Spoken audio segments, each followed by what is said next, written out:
I'd like to welcome you to my podcast, Renew Motherhood. And on this episode, it's the hidden benefit of bonding with your baby. It's so wonderful. I'd like to welcome my guest here. And yes, Helen, please, I hand it over to you. Please briefly introduce yourself. Well, hi, it's lovely to be here, and thank you for inviting me to be on your podcast. My name's Helen, and I was born and bred in Europe, well, in Scotland. I now live in Australia, in the northwest coast of Tassie, and I also have a podcast called First Time Mums Chat, but we'll go down that route later. It's your podcast now. And I teach baby massage, and I'm also a childcare educator as well, and have been in the industry since 1988, which is many, many years. That's A me. lot of years. So it's wonderful to have a guest who is such experienced with moms and babies and actually the connection between them. And you probably have seen so many first-time moms and with their struggles, with their babies. So what would you say is the first point that a first-time mother, yes, has to go through? Well, I knew you were going to mention that. And there are actually, I think there's quite a lot. And to put it into a nutshell, it's quite hard. But I know from experience that they go through a lot of brain fog. They're just in total overwhelm. They find it really hard to adjust to this new lifestyle. And they've got this tiny little baby that suddenly they've got to look after. And most of the time they breeze along. But sometimes I think mums do struggle. And some of them suffer from postnatal depression, or they suffer by just having this, not having their life that they used to have and getting used to that again. It's really, really hard as a mum. And of course, to add to that, they've got the lack of sleep, which doesn't help. With their baby waking up in the night, their sleep's disturbed. So those are just a few, but there are a lot. And I think those are the main ones that I've come across a lot of, is the brain fog and the overwhelm and the lack of sleep, which we as mom, if you're a mum or not a mum, I think we all know that the lack of sleep is a huge one. Yes, it can be a torture, really, to if you don't sleep. I think your whole system, your whole body, your mind, everything is just in a stressed mode, and you don't feel like you are yourself anymore. So, what do you think? Where does this brain fog comes from? So I know what you're talking about because I experienced this too. It's like it really feels like you are not able to think anymore. Would you say it's because of the hormones or is there anything else? I think it's a bit of a mixture. Yes, I think it's probably the hormones, because at that stage all your hormones are rushing around, and they're not what they used to be. And yes, but I also think it's just, you're so focused on this new little baby that's there, and you just feel that you've got to look after this little baby, and sometimes you just block out everything else because you just feel that this little baby is just so special, which they are. But you sometimes just don't think about taking care of yourself and taking care of your own body, because you're sort of so focused on your baby. And I think that's what I've observed by brain fog. But lots of other mums would probably say differently. But that's my sort of ultimate experience of brain fog, is they're just so focused on their baby and so focused on their new life and their new way of doing things and getting into a routine, that they sometimes just tend to forget about what's going on around them. Yeah, yeah, yeah. So true, so true. I can just agree with you. So looking back, what I experienced with my babies, it's absolutely true. And yes, the focus on your baby, I think it's on one hand, it's very important to nurture your baby, but on the other hand, like you mentioned, just the self-care. And what do you think is the first point that women should do for self-care in this moment? I've done a podcast myself on this so many times, and I think it depends so much on the mum. I think each mum is so different, and I think for us to sit down and sort of say, oh yeah, you have to do this, you have to do that. I mean, it's so hard because every mum is different. But to me, I would say just taking a deep breath in and just relaxing and just connecting and bonding with your baby. You don't have to, if you don't feel like touching them, if you don't feel like communicating with them, by just sitting there and just observing what they're doing, just watching them and relaxing and making sure that they're safe. And when you know that they're safe, well, then you can then maybe take the step to be safe yourself. Yes, I think that's the key, just to try and relax as much as possible. And I know that's easier said than done. yeah. Yes. I think this is also, yeah. What I would say, or what I would like to add here, is really to take care of your drinking. Because sometimes Yes, you even forget to absolutely. drink, just focus. But this is also, if you like to breastfeed your baby, I know not every woman likes to. I would always love to do this, and I would always recommend this, but it's up to you if you like it or not. And but if you do, you especially have to take care of this Yeah, the because fluids. it Yeah. has all the influences inside of you, inside of your body and everything. So yeah, I think And your baby gets nourishment from you. Your baby, if you are choosing to breastfeed, even if you're not choosing to breastfeed, your baby still gets the nourishment and engagement from you. And if you're exhausted and not nourishing and nurturing yourself, and especially with the liquid, you don't have to drink sort of coffee after coffee after coffee. I think it's important to have the water or have fresh juice, fresh fruit juice. And, even if it's just eating some fruit every day, or even it's just eating some salad when your baby's asleep and just having a drink of water and not focusing on the washing up and not focusing on the laundry. And I know a lot of mums do that. They feel, oh, my baby's asleep. I've got to tidy the house up. I've got to, do all the laundry. I've got to do all the washing. Yes, that's a part of a routine, but it's not necessary to do all the time. I mean, allow the house to be dirty. Allow the house to be a bit different to what it is. You can always tidy it up later. yeah. You don't have to do it there and then. It doesn't have to be spotless all the time because when you've got a baby, you've got other things to take care of. Yes, right. Yes, I think this is very important to say, okay, let go of those things that don't serve you in the moment right now, that don't fit into your bonding process, really, because it doesn't help if the room is clean or not. It doesn't help with the connection to your baby and yourself. What would you say is the baby massage is doing for the bonding process? I Because think you it's did a giving lot of them. baby massage courses. Yes, I do. Yeah, it's giving them a lot of, I think, basically, there's a lot to it, but basically, I think it's a skin to skin, because babies love the skin to skin. They love to hear your voice. They love to hear you singing.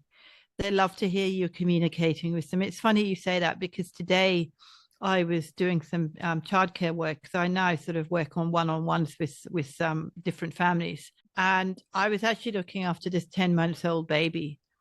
And I arrived there, and I don't normally massage the babies. I normally teach the mums to do it on a doll. But the mum was so intrigued. She said, "Look, you don't have your doll with you today. Would you mind just sort of showing me how you do it?" And within 5 minutes, after just me giving the baby, I didn't do too much. I just did a little, tummy, just paddling on the tummy, and just gave her a quick sort of velvet cloak from the top of her shoulders all the way down, and rubbed her feet, and she fell asleep. And the mum, because she was due for a sleep, she was actually due for a sleep. And the mum was so surprised. She sort of thought, wow, my baby has never gone to sleep for anybody else but me. I'm impressed. So she left after the baby had gone to sleep. And she told me, all about food and everything. And I said, how long does she normally sleep for? She said, oh, about an hour to 3 hours. But I think she woke up after about an hour and she didn't want to go back to sleep. So I just chatted to her and I bonded with her and I communicated with her and I talked to her and I got a mirror. We played with a bit of a mirror play and we just I noticed how much she was bonding with me. And I pointed to her nose and I said, there's your nose. I won't say her name.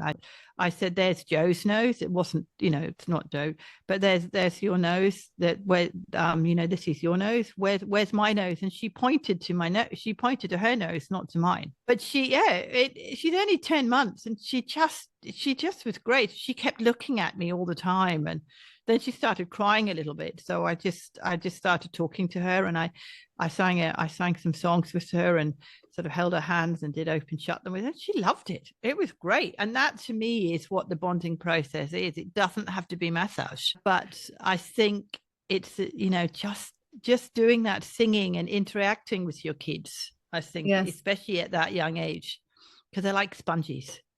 Yeah. They like to absorb stuff. And she was just so lovely. I mean, I thought she was going to cry after she'd only had 45 minutes sleep, but that massage must have helped, because she was absolutely bubbly for the rest of the afternoon, and I had her for 3 hours. Wow. That's amazing. So, yeah, it was Lovely brilliant. story. I had a really, it was beautiful. And I've never really done that before on a one-on-one, because I've never really, as I said, don't normally massage your babies. And I sort of said that to the mom, but because that's the bonding for the mom. Yeah. Is to bond and connect with the baby through massage. Do you think that at each time you can always bond again? Because some say, okay, it's right after birth, you have to get into this bonding process. Now you have got a 10-month baby who's not even your baby, but you can bond with it too. So would you say there is a time frame when is the best moment to do, or is this, it doesn't matter? You can do this. Is this particularly for massage? Are you particularly talking about massage, or are you particularly talking about bonding with your baby in general? Oh, I didn't know that there is a difference. I thought bonding is really the connection, the inner connection, and it can be right after birth, or it can be through different activities or different, in different situations. So I guess what I was thinking. Oh, sorry. I interrupted you there. I guess what I was thinking when you said that was some mums automatically bond with their babies. Their baby's born, and they hold their babies, and then the umbilical cord's cut, and they instantly have a bond, and it's a magical experience. But some mums don't experience that, and that's, I guess, what I was getting at when you said that. Because if you don't have that connection to begin with, there's nothing. I mean, so many mums say, oh, my baby, I can't touch my baby. I don't want to, and that's nothing wrong with that. A lot of parents, I think there's a lot of the time, some mums are like that. They don't instantly bond with their baby. They don't instantly feel that they're connected to their baby. And that's why I brought that up, because I think with massage, that depends on you. It depends on your baby. It depends on the connection where you're at the time. Because I think if you're sort of in that situation where you don't want to bond and you don't want to touch your baby, and you go to a class and you want to learn how to do it, and everybody else is massaging their baby and you're not, that doesn't mean that you're not. It doesn't mean you're a bad mum at all. It just means you're watching. You can just watch and observe your baby, watch what they're doing, just be there for your baby. And I've seen that in my classes before. I've seen mums in that situation, and I don't push it. I don't, force them. I just say, look, would you like to have a doll to massage to begin with? Or are you happy just to lie with your baby and just watch? And sometimes they say, yes, I'll have a doll. Sometimes they say, no, I'm just happy to watch. And then a second class, they're in there sort of gently massaging the legs, they're starting it slowly. And I think that's important. That's why I wanted to mention that to you, because I think it's really important to allow that process to happen, because you always ask your baby's permission as well. That's something on which you do with massage. And if your baby's not ready, well, then don't do it. But then if you're not ready as well, if you're not in the right space to massage your baby, they'll pick up on that. That's great. Yes, that's really the connection between mother and baby, really. And even if you're not aware of it, there is something like, yeah, this connection field that the baby knows what to do or the mother Mm. knows what to do, even not on the conscious mind, but with a feeling, I don't feel like doing this. I don't feel like, touching my baby now. And then there is really a sign for this for the baby. Okay, I'm not ready to do this. I think this is Yeah. wonderful. We have to become aware of this, I think. We can do so much more if we are aware of what is happening between us, between the mother and the baby. So I would And say, yeah. I think that's where it came about with what I was doing, what I shared earlier today. I mean, I just sort of connected with the baby by talking to the baby and communicating with the baby. I wasn't sure how she was going to react because I'd never met her before. And at that age, sometimes they're very mother, there might be a daddy's girl or there might be a mother's girl or boy or whatever. Mhm. And I think it's a matter of taking that time to connect with that baby. Even if you're a carer or a mother or a father or a grandparent, not to jump in there and just say, right, well, this baby, I'd like to cuddle this baby. If this baby doesn't want to be cuddled, take the Mhm. time. And I noticed she didn't like to be cuddled. She liked being on her tummy and watching what I was doing and mimicking me. It was quite funny. And that's what, that was the connection that we had. And I think that's what mothers can do if they don't want a massage straight away. They still have that bond. It doesn't have to be it doesn't have to be touch straight away. I think touch is wonderful, and I really, that's why I love baby massage, because of touch and because of there's so many other things as well, which I'll mention later on. But that's why I love massage, because of the touch, because of the skin to skin. But it doesn't have to start that way, because as I said, sometimes you may not want to. I love that you say, okay, it's a process. And I think it's also a process to get to know your baby really. So Mm-hmm, just absolutely. because you have given birth to your baby doesn't mean that you now know everything about your baby, and just because it's yours, it comes out of your body and everything, it's your baby, so you have to know. It's not. It's Mm. like it's an individual that you really have get to get to know each other. And this is a Mm. wonderful process, I think, but it takes a little time and to be patient. What do you think about this? I think it's important to be patient. I think it's really important to be patient and just observe and communicate by talking, because babies, as I said earlier, love to hear your voice. Just Mhm. talking to them, and you don't necessarily have to touch them if they don't want to be touched and they're pushing you away. Just gently talk to them and play with them and give them stuff to sort of touch and give them stuff to feel. So, and communicate with them and smile at them, and you're still teaching them all that social skills. You're still teaching them the hand-eye coordination. You're still teaching them how to see distances and see things. You're still teaching them all that. And I think Great. that's, yeah. And the touch, as I said, is wonderful, but yeah. Yes, and we actually, a lot of women, I think, don't think about it, that this is, even with those small things, is teaching. And they are Mm. learning from this. It's a learning process for the baby, how something smells or how it feels, or to listen to the voice and different, yes, frequencies that you use in your voice. Or yeah, I think this is wonderful to become aware of. It's not a dumb baby who doesn't know anything, or who it's someone who really who wants to express itself and to learn. Or babies aren't dumb. Babies are definitely not dumb. I mean, Yeah. they definitely no. I mean, they communicate with you in so many ways. I mean, so many people say to me, but my baby cries when they want something. Yes, that's true. Your baby does cry when they want something. But they also tell you if they don't want something, not through crying.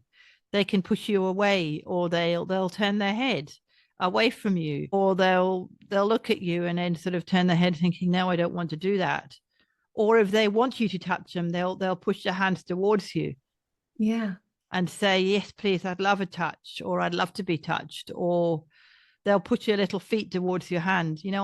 Playing games with them as well. I mean, that's what I did today with this little baby. I was playing games on her foot because I knew she had teething problems because her mum had told me she was teething. So I just played games with her on her foot, and she loved it. She really, apart parts of her foot she's a bit ticklish, but that's understandable. I stopped when she pushed away, but I was just singing to her and pressing her little toes and singing her little songs, and her reaction, she was just watching me. She was sort of looking at me as if to say, what the hell is she? But she was smiling, but it was like, what the hell is she singing to me?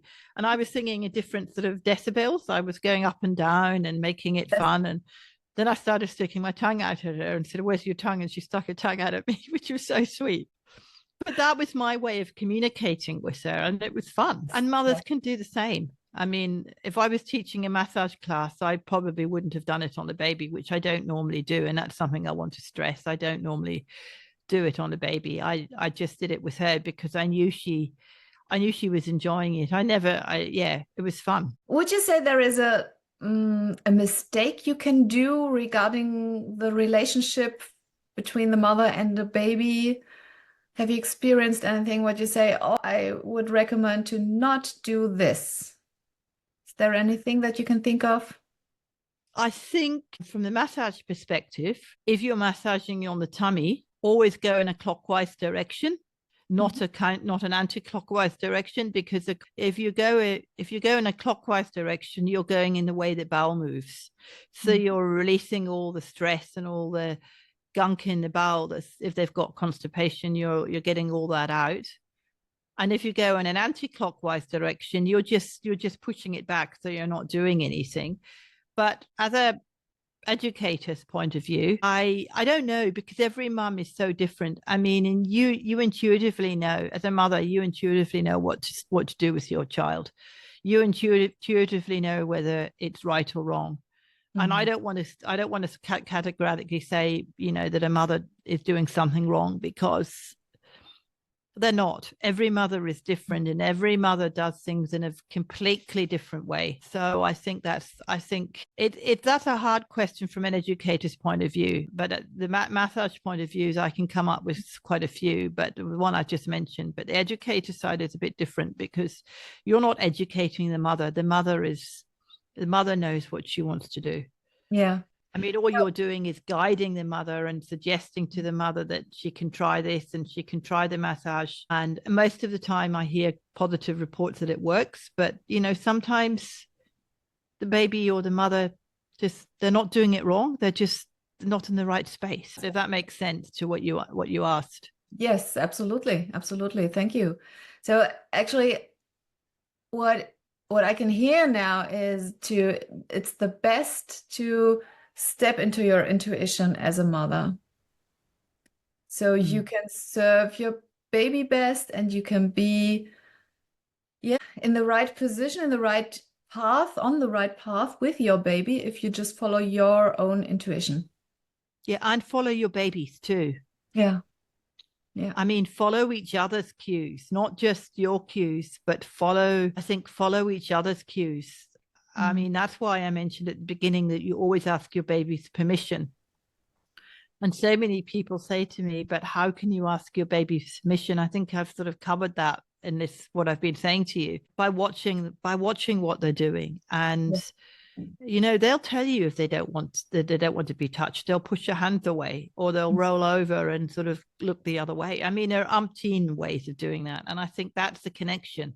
You have that bonding connection with your baby, but you also have that connection with you, with yourself, because you've got to follow your intuition as well as your baby's. And once you actually get that connection right, then you can be together, if that makes sense. And sometimes it happens straight away, and sometimes it doesn't.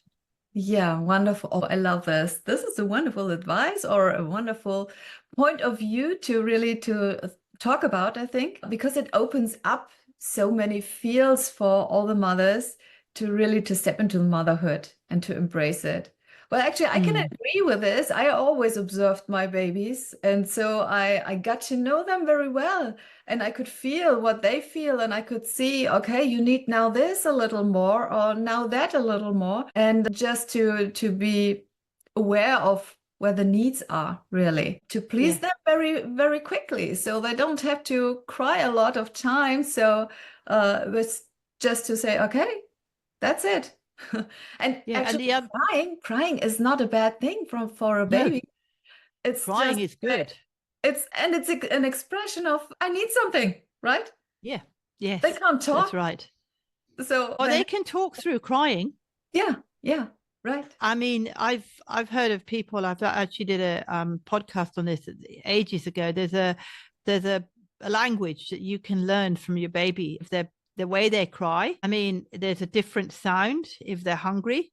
There's a Hmm. different sound if they're tired, and there's a Hmm. different sound if they're just saying no, I just want to be on my own today. And there's a different sound if they just there's so many I can't remember them all, but those are the there's a sign which is like I've got colic, or I'm feeling unhappy, my tummy's feeling unhappy. There are so many. If you listen to those sounds and being intuitive to your baby as well as being intuitive to you, you can hear those sounds. Yeah, that's wonderful. Yeah, that's right. I can agree to this. Yeah. So you're offering baby massages. Where can people find you if they say, "Oh, Helen is so wonderful. I would love to work with her somehow. I would love to do something that she teaches or yes, where can people find you?" Well, as I've been mentioning it throughout the whole podcast, I'm aware that mums are generally time poor, and so I've handpicked some baby massage techniques that listeners of your podcast can do in less than 5 minutes. Oh, wow. And I've put together a quick start guide, which will help you and your listeners to incorporate some of those highly beneficial baby massage strokes in a daily routine. And to add to that, these simple strokes have many benefits for the baby and you, including assisting them with their body awareness, helping to strengthen their tone and their muscles, encouraging a circulation to the legs and feet, and the one I mentioned at the very beginning is helping them to sleep better, so you're less sleep deprived, Wonderful. which also Oh, helps with teething pain. And they can find this quick start guide by going to mybabymassage.net, renew motherhood, forward slash, wow. sorry, renew motherhood. So it's mybabymassage.net / renew motherhood, and they can get that quick start guide. Wonderful. Wow, that's So awesome. I also have courses on my website as well, but they'll see all that if they go to that Okay. page. So if people want to get to know you better or get in contact with you, it's the best place to go to your website, right? Yep. And that if you go to that, whether I mentioned this then, if they go / renew motherhood, which is your podcast, they'll have all that information on there. And I'm always updating it. I'm actually in the process of doing a workshop on teasing, which it's in working progress. But all that information is there, as I said. Wow, thank you very, very much. I think this is so valuable what you are talking about, the bonding process between mother and baby through different fields, actually through the baby massage and just yes, a sidestep to other bonding process too, to look at it. So thank you very much for being my guest here. I It's a really pleasure. And before I go, I'd just like to say that it's not just mums, it's dads as well. I Mhm. think there are a lot of dads out there that feel that they can't, that it's always the mother that's connecting with their baby, and it's always the mother that's feeding them and touching them and communicating with them. But dads are just as important as well. And dads can do massage. Dads can do everything we've suggested. I just like to mention the dads out there because I think they need to be appreciated as well. Yes, thank you very much for And they're not all the time. So I mean, I know we both talk about mum stuff, but I just wanted to add in the dads because I that's do right. feel that they need to be recognized as well. Yes, that's right. It's a wonderful position as a dad too. And this is a podcast Renew Motherhood. the dad is always included. So Yes, exactly. And that's the same with my podcast as well, First Time Moms Chat. It's always, although they're not mentioned a lot, they are still very much appreciated. yes, thank you very much, Helen. It's a pleasure to talk to you. And yeah, for everyone else, please stay tuned on my podcast, Renew Motherhood, for the upcoming episodes. Thank you. Thank you for having me.